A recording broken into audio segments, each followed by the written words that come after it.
शिमला नगर निगम चुनाव में बीजेपी ने उत्तर प्रदेश से विधायक श्रीकांत शर्मा को प्रभारी बनाया है। राष्ट्रीय अध्यक्ष जेपी नड्डा ने उनकी नियुक्ति की है। श्रीकांत शर्मा का शिमला पहुंचने पर पूर्व मंत्री सुखराम चौधरी ने शानदार स्वागत किया। श्रीकांत शर्मा का चुनाव के दौरान रुकने का कार्यक्रम है।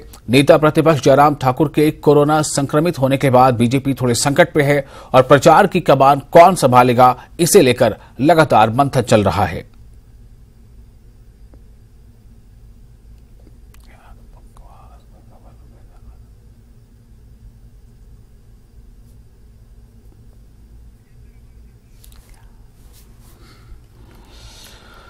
और इस खबर पर ज्यादा बातचीत के लिए रुख करेंगे अपने संवाददाता राजेंद्र का। राजेंद्र, क्या उद्देश्य है इस वक्त श्रीकांत शर्मा का यहां पहुंचने का? जिस तरह से जेपी नड्डा ने उन्हें नियुक्ति की है, लेकिन उद्देश्य क्या है?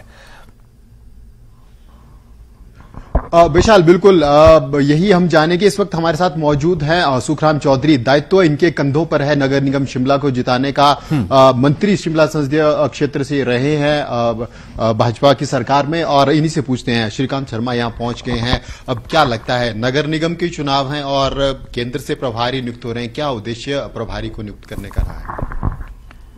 देखिए, नगर निगम का चुनाव शिमला का हमारे लिए बहुत महत्वपूर्ण चुनाव है। 70 साल की आजादी के बाद पिछले 5 वर्ष में जो शिमला नगर निगम में विकास हुआ है, उसके लिए हम आदरणीय प्रधानमंत्री परम श्रद्धेय नरेंद्र मोदी जी का धन्यवाद करना चाहते हैं। स्मार्ट सिटी का दर्जा दिया, करोड़ों रुपया खर्च किया, नई टनल बनाकर दी, सड़कों का चौड़ा करना है, फुट ब्रिज नए बनाने हैं, पीने के पानी की समस्या के लिए 35 करोड़ की स्वीकृति है, काम चला है। तो ये सारी बातें हैं, हम चाहते हैं निरंतर चलना चाहिए, केंद्र से मदद मिलती रहनी चाहिए। तो अभी बिजली का बहुत काम हो रहा है, टेम्परेरी कनेक्शन थे बिजली के, उनको हमने रेगुलर किया है। पानी के कनेक्शन हमने उन घरों में भी करके दिए हैं। तो ये मुद्दे हैं जिनको लेकर हम लोगों के बीच में जाएंगे।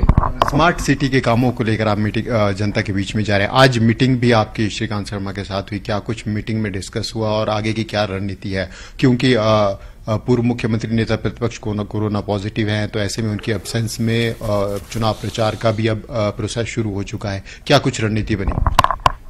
हाँ, अभी तो जनरल डिस्कशन हो रही है, क्या रणनीति बनती हो तो अभी भविष्य की बात है।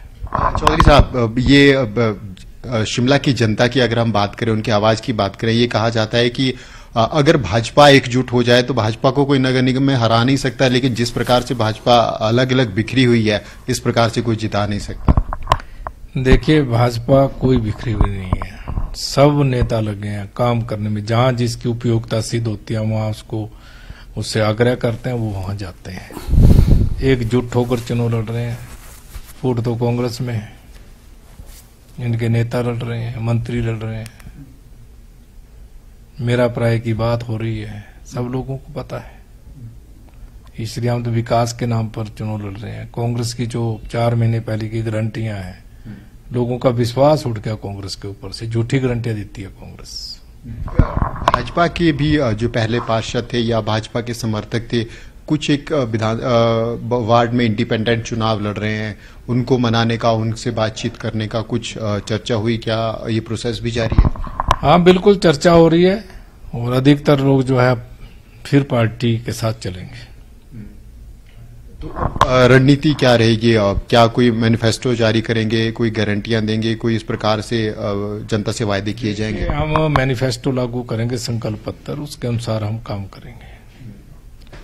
और पूरे शिमला नगर निगम में जहां जहां जिसकी उपयोगिता सिद्ध होगी उसको वहां पर बुलाएंगे। आदरणीय जयराम ठाकुर जी भी आएंगे, आदरणीय अनुराग जी भी आएंगे, सुरेश कश्यप जी हमारे पार्टी के अध्यक्ष हैं, MP हैं इस संसदीय क्षेत्र के, सुरेश भारद्वाज जी हैं, जो भी प्रमुख नेता सभी को इस चुनाव में लग रहे हैं, सभी काम कर रहे हैं।